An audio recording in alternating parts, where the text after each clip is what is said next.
Caríssimos, aqui quem vos fala é o professor Marcão, com mais um Marcão na História. Nós vamos continuar vendo a história do Brasil colônia, mas para isso eu preciso conversar com vocês sobre as grandes navegações europeias, que nós estamos vendo já, dividindo em etapas, porque eu falei para vocês que o conteúdo é muito grande e não quero me estender muito por causa do tempo, para que vocês assimilem com mais tranquilidade. Então olha só, Marcão na História Marco, nosso canal no YouTube, se possível divulguem. Preparação para ESAs, PSECs, vestibulares e Enem. O pioneirismo português nas grandes navegações. A expansão marítima europeia. Nós estamos vendo as grandes navegações oceânicas. Quando aparecer aqui, ó, as grandes navegações são as navegações oceânicas. Portugal foi o primeiro país a se lançar nas grandes navegações. Por quê? Foi o primeiro Estado moderno que surgiu. Nós já vimos isso nas postagens anteriores. Se tiverem dúvida é só dar uma olhadinha. E o que acontece?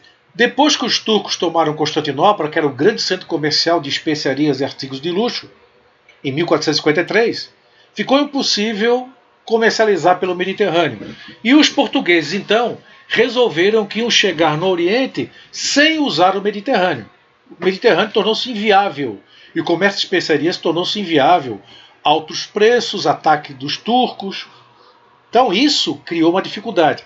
E o que está movendo então os portugueses? Simples, dinheiro. É o que as pessoas mais querem. E se fosse hoje teria um negócio de bilhões. Então os portugueses, que já eram um Estado moderno, o primeiro país que surgiu, todo organizado, enquanto os outros estavam lutando ainda para se unificar. Portugal já existia desde 1139, no século XII. A Espanha vai aparecer lá no século XV, para ter uma ideia. 300 anos depois. E o que vai acontecer? Então, olha só. Aula 2, parte 2. Novas tecnologias para as grandes navegações, que vai ajudar nas grandes navegações. Quais seriam as tecnologias da época? Astrolábio, bússola, caravela, vela latina, cartas geográficas, a cartografia, pólvora com as armas de fogo, escola de Sagres, que era o centro de estudo de navegação. Ficava em Portugal, criada pelo infante Dom Henrique, filho do rei de Portugal, chamado de O Navegador. O cara era apaixonado por navegação. Então tudo que era tecnologia da época ia para Portugal. Era o Vale do Silício daquela época. Toda a tecnologia de navegação ia para a Escola de Sagres e lá se especializava, desde construção naval, formação de marinheiros, comandantes, cartógrafos, tudo que você possa imaginar que envolvia a navegação. Inclusive o estudo do uso do astrolábio, da bússola, armas de fogo, tudo, para preparar para as grandes expedições. As armas de fogo vão, inclusive, transformar as viagens mais seguras. Né?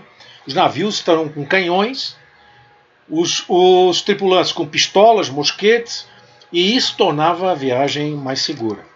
Bom, primeira tecnologia, o astrolábio, a leitura das estrelas. Estrelas, lábio, leitura, a leitura das estrelas. Primeira tecnologia que surgiu então, o astrolábio. Com esse aparelho, você consegue ver a posição das estrelas em relação ao horizonte. E aí você conseguia se localizar no mar. Eu tenho aqui um astrolábio que é realmente um astrolábio que sobreviveu daquela época. Está em museu.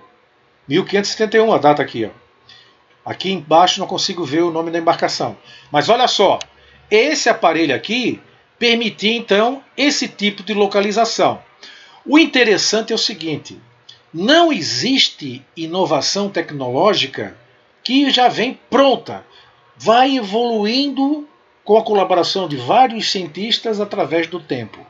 O astrolábio foi se aperfeiçoando com a contribuição dos árabes e de europeus, a partir do século XI. Mas, para você ter uma ideia, o primeiro astrolábio foi criado por Hiparco, grego, lá no período helenístico, 180 a.C. Claro que era bem mais rústico do que esse aqui, mas já eram os primórdios do astrolábio. Nada dificilmente a invenção é uma só e pronto. Sempre tem a contribuição de outros que vai gerar uma nova invenção mais sofisticada. Então olha só, o que o astrolábio permitia? Ver a posição das estrelas do Sol, as estrelas e do Sol. Então durante o dia você consegue ver a posição do Sol, consegue ver sua posição no horizonte, consegue ver as estrelas à noite. Claro que tem que ter o céu limpo, né, para poder fazer isso. Medir os ângulos das estrelas em relação ao horizonte, latitude e longitude, localização, altura dos astros, calcular rotas, horas do dia, horário de eventos das estrelas celestiais, problemas geométricos, altura de edificação, profundidade, tudo isso era permitida a informação através do astrolábio. Claro que isso tudo é estudado na escola de Sagres. Alguns teóricos dizem que a escola de Sagres foi uma lenda, que não existiu, mas é uma teoria que não é comprovada, então não nos interessa. Então a escola de Sagres, o grande centro de estudos. Então o comandante de uma embarcação, ele é fera em mexer em todas as tecnologias. Para vocês terem uma noção, os caras eram tão preparados, marinheiros, os construtores de barcos e etc., que eles faziam reparos dos navios em alto mar. Muitas vezes faziam reparos dos navios, atracavam numa ilha, trocavam o vela, trocavam o mastro, arrumavam tudo na própria viagem. Então eram feras. Os portugueses se lançando no oceano. Eles conheciam o oceano, porque a costa oeste é banhada pelo Oceano Atlântico, mas conheciam só um pouquinho. É o litoral ali, olhando por terra para pescaria, o norte da África, só o norte, e ali Mar do Norte e tal, só essas regiões, mais nada. Não tinham noção nem que existia América, nem onde a África terminava. Vocês imaginem que aventura. Então, o astrolábio, primeira tecnologia. Outra é a bússola. A bússola, nós temos aqui uma bússola náutica. A bússola foi inventada pelos chineses, olha só, hein, falando lá dos gregos, agora os chineses. 2000 a.C., uma colher magnética que apontava para o sul, que eles chamavam, denominavam de governador do sul, essa invenção. Na verdade, a bússola é um ímã que marca os polos norte e sul. O polo norte magnético e o polo sul magnético. A Terra é um ímã gigante. A Terra já é um ímã, com um grande campo magnético. E o que acontece? Uma agulha imantada, passada no ímã, essa agulha ela vai se mover buscando o equilíbrio entre o sul e o norte. E na bússola é destacado, geralmente em vermelho, marcando o norte. Aí você consegue ver o norte, sul, leste, oeste, na posição da bússola. O campo magnético da Terra é, na verdade, criado pela composição interna da Terra. Olha só o exemplo que eu vou passar para vocês aqui. Construir uma bússola caseira. Se você está afim de fazer isso, você pega uma agulha, aqui o caso é um clips. Você pega um clips e passa esse clips no ímã. Esfrega o clips no ímã. Bota uma rolha, um pedacinho de isopor, cola ali em cima, para não soltar. Bota num copinho de água e o que vai acontecer? Essa agulha vai apontar para o norte. Olha só aqui, norte. No momento que ela aponta para o norte, você já tem o sul, já tem o leste e já tem o oeste. Percebeu? Nesse momento, você consegue se situar. Você imagine o seguinte, você está num mar aberto. Não tem terra de referência. E aí? Por onde é que eu vou? O mapa diz para ir para o leste. E agora? Onde é que está o leste? Perceberam o problema? No deserto. Estou no deserto. Para onde é que eu vou? Eu tenho que ir para o norte. Porque se você não tem isso, essa referência, pode acontecer que você fique andando em círculos. E você não sai do lugar, vai rodando. está perdido.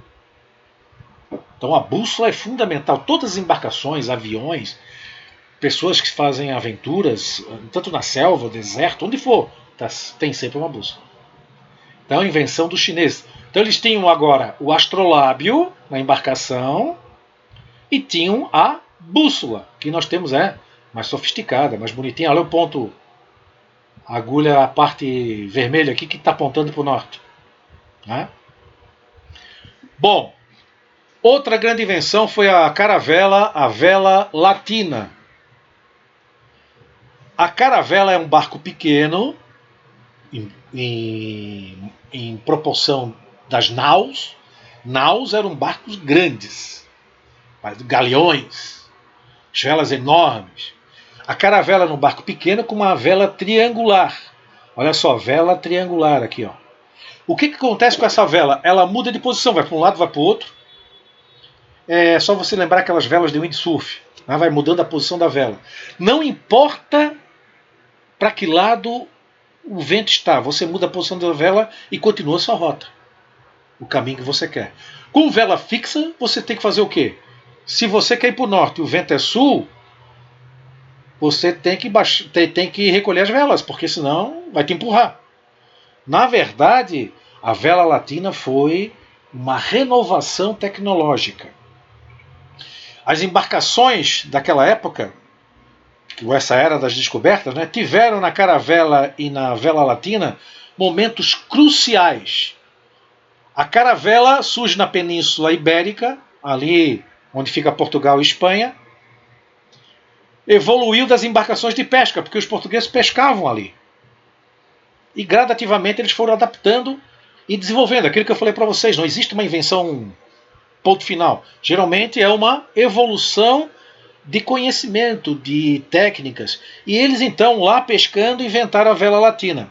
A embarcação é pequena, é rápida, é ágil, leve, podendo entrar em lugares que as naus, galeões não entram. Barcos grandes, eu vou mostrar para vocês logo a seguir. Não tem onde entrar. Eles entram nos estuários dos rios. Saem do mar, entram nos rios. E a vela latina, juntamente com a caravela, faz com que essa vela triangular gire em torno do seu mastro, quer dizer, ela gira, ela muda de posição, e o navio navegue para o lado que quiser, sem interferir com a posição do vento. Muda a posição da vela e aproveita o vento. Como eu falei para vocês, ela consegue entrar em estuários de rios e tem mobilidade enorme, velocidade também, porque é bem menor e mais leve. Olha só aqui, ó, que eu mostro para vocês. Aqui nós temos uma caravela, tá vendo aqui, ó? É um barco pequeno, vela triangular, tá aqui a vela triangular. E agora, nau capitânia. Temos aqui, olha o tamanho dessa nau, é um galeão, né? Aqui, só lembrando vocês, com a invenção das armas de fogo, aqui nós vamos ter pequenos canhões aqui móveis dentro da embarcação. Os marinheiros têm pistolas, têm mosquetes. Aqui nós temos galeões com muitos canhões. Quando é um barco, uma nau para transporte, claro que não existe espaço para ter tudo isso, porque eles querem carregar os produtos, né? Mas observem bem a diferença de tamanho. Aqui são réplicas, tá? São réplicas. Olha só. Bom, provocou uma revolução na navegação, a caravela e a vela latina. Permitiu que eles explorassem, os portugueses e espanhóis, a costa africana, América, e chegasse até no Oriente. No caso, os portugueses, por exemplo, chegaram na China e fundaram lá uma colônia chamada Macau. E lá em Macau predomina até hoje a língua portuguesa e tem jornal em português. Lá em Macau. Fizeram inclusive a circunnavegação com Fernando de Magalhães. Deram a volta ao planeta. E depois eu converso com vocês sobre isso. Essa flexibilidade permitiu uma expansão marítima muito grande. Relações comerciais transoceânicas. Pegar produtos do Oriente, lá da China, e levar para o Ocidente, navegando pelo oceano, coisa que na época era só ali o mar Mediterrâneo. O porto de Constantinopla, Trípoli, Alexandria, Tunis, né, pequenos portos, e Constantinopla, o grande porto que foi tomado pelos turcos. Mediterrâneo, para isso já era. Então é oceano. Graças à caravela e ao espírito de aventura desses portugueses e espanhóis, e depois outros países que vão se formando e vão entrando nessas expedições marítimas, conseguiram mapear regiões e fazer esse transporte transoceânico, inclusive colonizando certos territórios. No nosso caso, o que está interessando é o Brasil. Armas de fogo. Aqui nós temos mosquetes. São bem iniciais, assim, né? Você tem que botar pólvora, botar bala, botar pólvora, apertar bem e muitas vezes antes, né, tem até quem acendeu um pavio lá para explodir com fogo. Depois eles usam uma espoleta. Né? Então, os mosquetes, as pistolas, os canhões, olhem só, né? Aqui eu fiz questão de deixar essa pessoa aqui para você ter noção do tamanho, né? Isso vai dentro da embarcação. Depois eles levam para as fortalezas que vão construir, etc. Invenção dos chineses, novamente os chineses aí. Eles descobriram a pólvora. Como é que funciona a pólvora? Salitre, enxofre, carvão vegetal. É essa a composição. Tem a pólvora. Botar perto do fogo, explode. Eles fizeram primeiro com tubos de bambu oxos, os chineses. Eles usavam muito para as festas também. Fogos de artifício, esse tipo de coisa. Vai para a Europa e vira arma de fogo. Evolução das armas de fogo. Primeiro, os árabes aperfeiçoando a invenção, aquilo que eu falei para vocês. Sempre tem alguém aperfeiçoando. Os canhões, depois os espanhóis com os mosquetes, e aí não parou mais. O impacto das armas de fogo é que tornaram essas aventuras, essa navegação mais segura. Foram importantes porque não existia mais o corpo a corpo.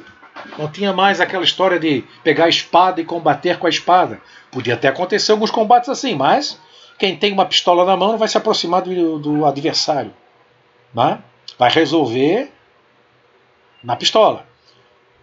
Muitas guerras, muitas conquistas, chegaram inclusive na América, os europeus, e o impacto foi tão grande que no começo os nativos chegaram a pensar que os espanhóis, os portugueses, com aqueles tiros de mosquetes, tiros de canhões, achavam que eram deuses. Os trondes, nunca tinham visto aquilo. Os espanhóis levaram os cavalos, os soldados em cima dos cavalos, eles não conheciam o cavalo, eram deuses, eles achavam na época. E os povos nativos foram massacrados, porque era uma luta injusta, né? Imagina o cara com arma de fogo, mosquetes, pistolas e canhões, e os caras de arco e flecha. Mas isso é uma outra história, que nós vamos ver depois. Caríssimos, Marcão na História, forte abraço, não esqueçam de convidar as pessoas para se inscreverem no canal, a nossa jornada só está começando. Marcão na História, aula 2, parte 3, próxima aula, aula 2, parte 4. Fui!